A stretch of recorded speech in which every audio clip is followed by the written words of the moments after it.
नमस्कार, आदाब, जोहार। मैं हूं उदय सर। आपको स्वागत है मेरे नए YouTube channel Uday sir GS and English classes में। दोस्तों, आज जो मैं चैप्टर आपके समझ लेके आया हूं बहुत ही इंपॉर्टेंस है। चाहे वो जेपीएससी एग्जामिनेशन कॉन्सेप्ट देखें या तो जेएसएससी या तो general competition point of view से देखें, तो ये टॉपिक आपके लिए काफी लाभदायक सिद्ध हो सकता है। अगर आप अभी तक मेरे channel Uday sir GS and English classes को सब्सक्राइब नहीं किए हैं तो कर ले दोस्तों। ठीक है दोस्तों, तो बिना विलंब किए हुए मैं आपको चैप्टर की ओर लेके चल रहा हूं। आज की टॉपिक जो है अर्थशास्त्र। दोस्तों, आपके क्वेश्चन में या तो आप एग्जामिनेशन दे रहे हैं, आपके पास क्वेश्चन आया कि अर्थशास्त्र क्या है। ठीक है, तो अर्थशास्त्र क्या है, तो आप इसको सिंपल भाषा में लिख सकते हैं। क्या लिख सकते हैं? अर्थशास्त्र विज्ञान का वह शाखा है। विज्ञान का वह शाखा है जिसमें या जिसके अंतर्गत जिसमें वस्तुओं एवं सेवाओं का उत्पादन, उपभोग, वितरण एवं निवेश के बारे में अध्ययन करते हैं। ठीक है दोस्तों, तो ये आपका क्या टॉपिक है? अर्थशास्त्र क्या। अगर आपके पास क्वेश्चन आया कि अर्थशास्त्र क्या है, तो अर्थशास्त्र विज्ञान का वह शाखा है जिसमें वस्तुओं एवं सेवाओं के बारे में हम किस तरह से उत्पादन करेंगे, किस तरह से उसको प्रयोग करेंगे, वितरण करेंगे और निवेश करेंगे, इसके बारे में ये अर्थशास्त्र हमें बताती है। अर्थशास्त्र हमें बताती है दोस्तों। ठीक है, तो अर्थशास्त्र विज्ञान का वह शाखा है जिसमें वस्तु एवं सेवाओं को उत्पादन, उपभोग और निवेश वितरण किया जाता है। नेक्स्ट आपको समझना होगा कि अर्थशास्त्र कौन सा शब्द है। ठीक है, अर्थशास्त्र जो है वो क्या है? ये संस्कृत शब्द है। क्या है? संस्कृत शब्द। ठीक है, संस्कृत शब्द है ये। ठीक है दोस्तों, जिससे दो शब्द से मिला है। क्यों? ये दो शब्द से एक हो गया धन, ठीक है, प्लस शास्त्र। धन प्लस शास्त्र दोनों मिला के जो मीनिंग निकाला गया है वो ये आपका क्या है? धन का अध्ययन को अर्थशास्त्र के रूप में जाना जाता है। ठीक है दोस्तों, तो आगे चलकर ये जानेंगे अर्थशास्त्र में क्या क्या चीजें हैं और हमें क्या क्या पढ़ने हैं। ठीक है, नेक्स्ट कहता है कि अर्थशास्त्र का पिता यानी जनक कौन है? तो अर्थशास्त्र का जो पिता है वो कौन है? वो है एडम स्मिथ। क्या है? एडम स्मिथ है। ठीक है, जिनका जन्म होता है कितना? 5 जून 1723 में, और इसका जो मृत्यु होती है 17 जुलाई 1790 में। ठीक है, 17 जुलाई 1790 में दोस्तों। तो अर्थशास्त्र का पिता या जनक किसको मानेंगे? ये आपका एडम स्मिथ ही है। ठीक है, और इनका जन्म 5 जून 1723 में हुआ था और 17 जुलाई 1790 में इनका मृत्यु हो गया। ठीक है दोस्तों, तो कहते हैं अर्थशास्त्र के पिता जो एडम स्मिथ है ये ब्रिटिश का क्या था?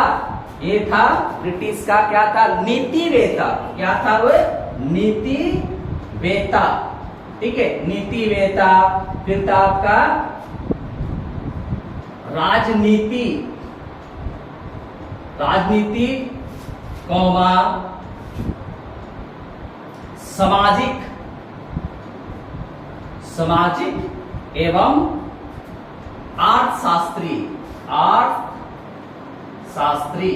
ठीक है दोस्तों, तो ये क्या था कि एडम स्मिथ जो है ब्रिटिश के समय में क्या था, ब्रिटिश का नीतिवेत्ता था, राजनीति सामाजिक एवं अर्थशास्त्री थे ब्रिटिश के समय में।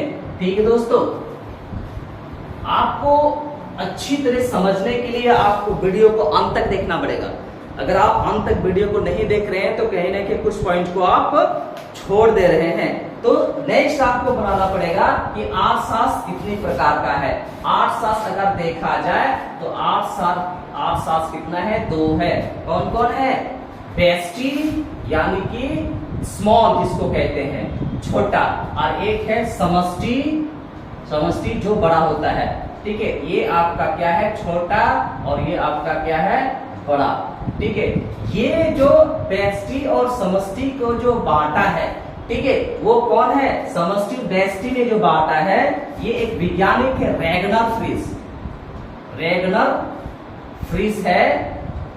फ्रिश ने बांटा। ये कहाँ का आदमी था, ये नॉर्वे का था। ठीक है, ये नॉर्वे का वैज्ञानिक था जिसने अर्थशास्त्र को 2 भागों में बांटा, व्यष्टि एंड समष्टि में इन्होंने बांट दिया। ठीक है दोस्तों, नेक्स्ट आपको मैं बता दूं कि अर्थशास्त्र का जो सिद्धांत है,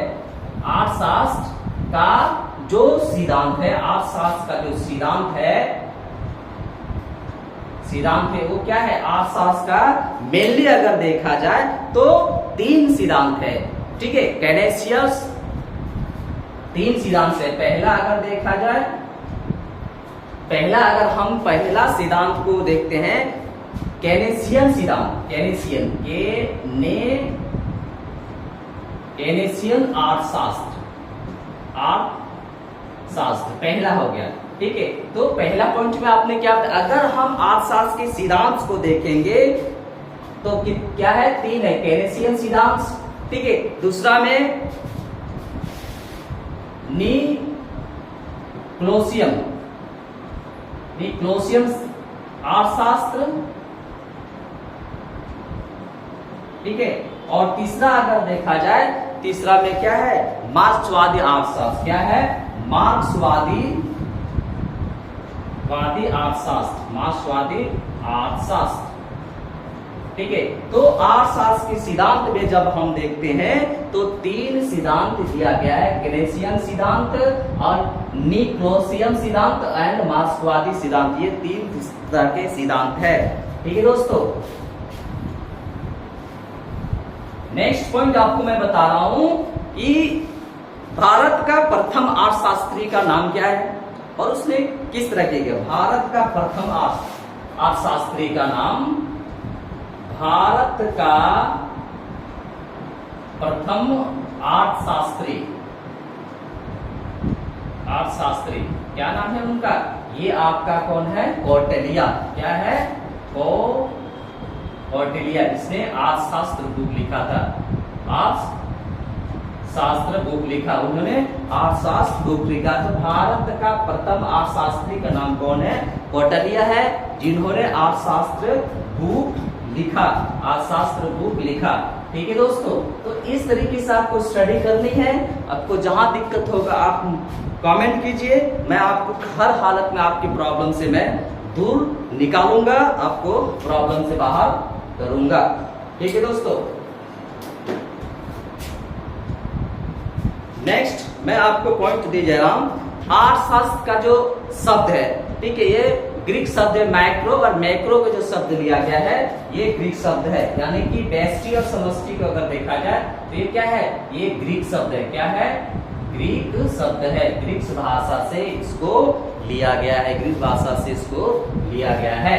ठीक है, सबसे महत्वपूर्ण पॉइंट आपको समझना होगा, अर्थशास्त्र का क्षेत्र कितनी है और कौन कौन से है। ठीक है, अर्थशास्त्र का अगर हम क्षेत्र को देखें तो क्षेत्र कितने हैं, 3 है।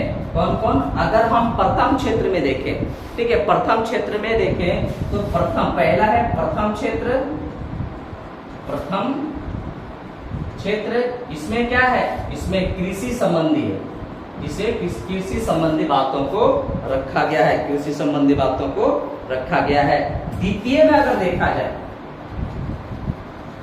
द्वितीय में अगर देखा जाए इसमें क्या दिया हुआ, विनिर्माण, क्या दिया हुआ है, विनिर्माण, ठीक है। और तीसरा पॉइंट में यानी कि तृतीयक में देखा जाए, तृतीयक में अगर देखा जाए तो ये क्या है, तृतीयक में आपका जो है वो आपका है सेवाएं, क्या है, सेवाएं, सेवाएं। ये आपका अर्थशास्त्र का जो क्षेत्र है उस क्षेत्र के अंतर्गत ये प्राथमिक क्षेत्र में कृषि से संबंधित बातें होगी, ठीक है। द्वितीय क्षेत्र में विनिर्माण से संबंधित बातें होगी और तृतीय क्षेत्र में सेवाएं शामिल की जाती है, सेवाएं शामिल की जाती है, ठीक है दोस्तों। नेक्स्ट, अर्थशास्त्र में अगर देखा जाए तो कितने अधिकार है, अर्थशास्त्र में देखा जाए तो कितने अधिकार है, अधिकार के बारे में हम स्टडी कर रहे हैं। तो अर्थशास्त्र में पहले ये चीज समझना होगा कि भारतीय समाज प्राचीन काल में गुलाम नहीं थी, ठीक है। तो भारतीय समाज प्राचीन काल में देखा जाए तो गुलाम नहीं थी और गुलाम नहीं होने के कारण ये क्या है, उस समय कौटिल्य के अर्थशास्त्र में 15 प्रकार के अधिकार दिया हुआ है। कितना, 15 प्रकार के अधिकार हम लोगों को मिला है। ये चीज समझना है कि प्राचीन काल में जब ब्रिटिश आने से पहले गुलाम नहीं था भारत का समाज, भारतीय समाज, उस समय में कौटिल्य के अर्थशास्त्र के बुक में आप देखेंगे 15 प्रकार के आपका अधिकार दिया हुआ है, ठीक है दोस्तों। नेक्स्ट आपका को मैं बता दूं कि अर्थशास्त्र में कितना भाग है, अर्थशास्त्र में कितना भाग है। तो अर्थशास्त्र में अगर हम देखें तो अर्थशास्त्र में 5 भाग है। पहला भाग में क्या है, सूक्ष्म यानी कि व्यष्टि, दूसरा भाग में क्या, समष्टि, ठीक है। तीसरा भाग में अगर हम देखते हैं तो विकास, ठीक है। और चौथा भाग और 5वां भाग में अगर हम जाएं, चौथा 5वें में तो क्या हो गया, चौथा में आपका सार्वजनिक और 5वां में आपका मौद्रिक अर्थशास्त्र, ठीक है। ये आपका सूक्ष्म अर्थशास्त्र, समष्टि अर्थशास्त्र, विकास अर्थशास्त्र एंड सार्वजनिक अर्थशास्त्र, मौद्रिक अर्थशास्त्र, ये 5 प्रकार के क्या है, अर्थशास्त्र के भाग में रखा गया है। कितना प्रकार के, 5 प्रकार के, ठीक है दोस्तों। नेक्स्ट आपको बता दूं कि अर्थशास्त्र जो भारत के अनुसार अगर देखा जाए तो अर्थशास्त्र का जो निर्माण हुआ, रचना हुआ, वो कब हुआ रचना, ये हुई थी 321 ईस्वी पूर्व में। 321 ईस्वी पूर्व में कौटिल्य ने अर्थशास्त्र का रचना किया था। और इस समय किसका राज चल रही थी भारत के भीतर, ये मौर्य वंश का, किसका, मौर्य वंश का ये शासन चल रही थी। किसका शासन, मौर्य वंश का शासन चल रही थी। 321 ईस्वी पूर्व में अर्थशास्त्र का रचना किया गया है, नेक्स्ट आपको मैं बता दूं कि भारत का आर्थिक इतिहास किसने लिखा, भारत का जो आर्थिक इतिहास है वो किसने लिखा, आर्थिक इतिहास जो लिखा उसका नाम था R.C. दास, R.C. दत्त, ठीक है। तो कहता है अर्थशास्त्र भारत के आर्थिक इतिहास जो लिखने वाला है, जो इंसान थे उस समय, वो कौन थे, R.C. दत्त ने भारत के आर्थिक इतिहास को लिखा है। लेकिन एक और आपको समझना होगा कि भारत के आर्थिक अवस्था, आर्थिक विकास को जब हम चर्चा करेंगे तो क्या समझ में आएगा कि भारत की आर्थिक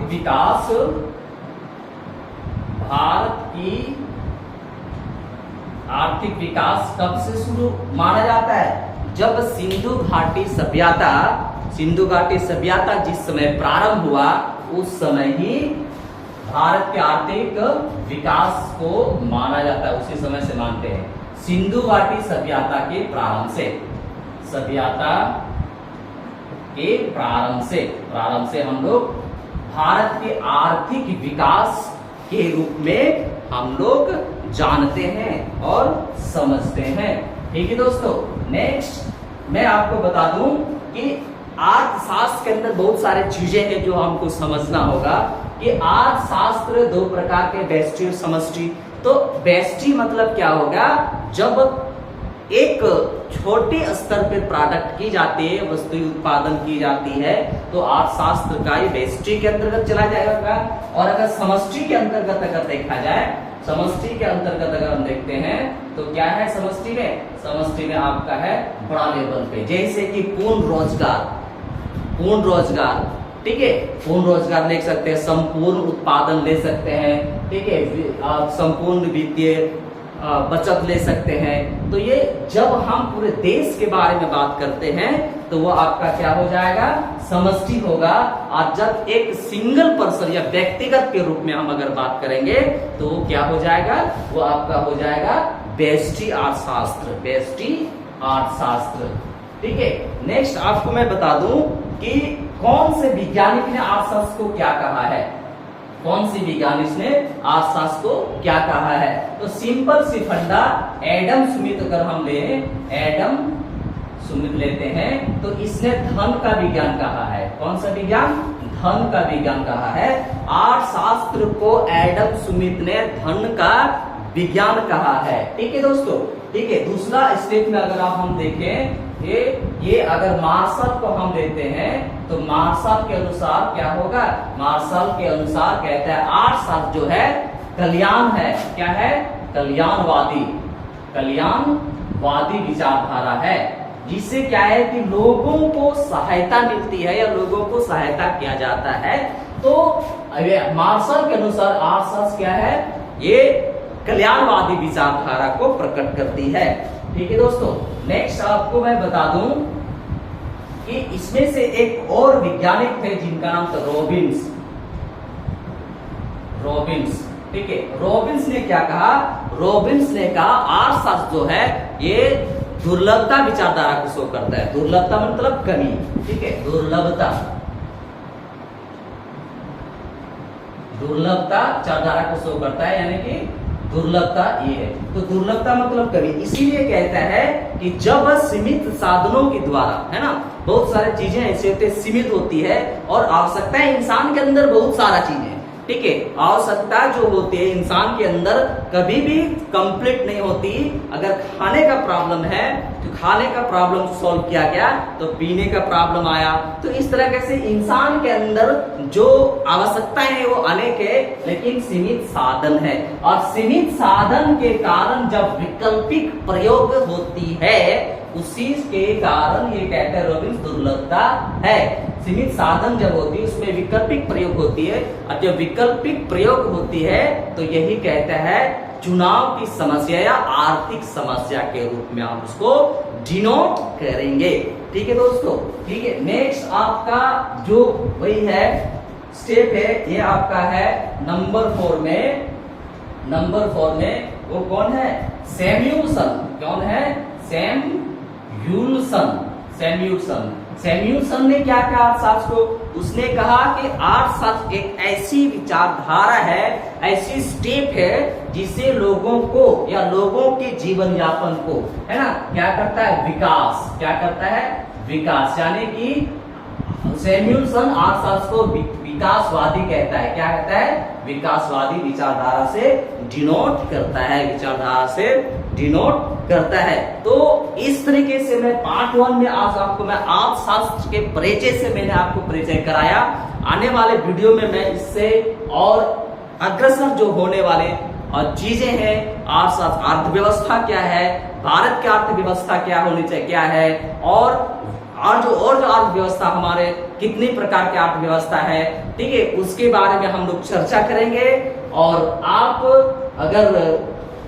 अगर अच्छा वीडियो अच्छा लग रहा हो, आप देख रहे हैं वीडियो अच्छा लग रहा हो, हालांकि ये जो लिखावट है शायद सही तरीके से नहीं आ रहा हो, बट अगर आप मेरे आवाज को कंप्लीटली समझ पा रहे हैं तो इस वीडियो को जरूर देखिए, क्योंकि आने वाले एग्जामिनेशन में हो सकता है जो मेरे आवाज आपके एक सहयोग के रूप में आपका हो। इसी के कारण आपका जो एम है, मोटो है, उस मोटो में आप सफलता हो पाए। इसके लिए मैं फिर से आपके पास हाजिर होऊंगा और आज मैं इन्हीं शब्दों के साथ सभी को जोहार, जय झारखंड, जय हिंद कहता हूं।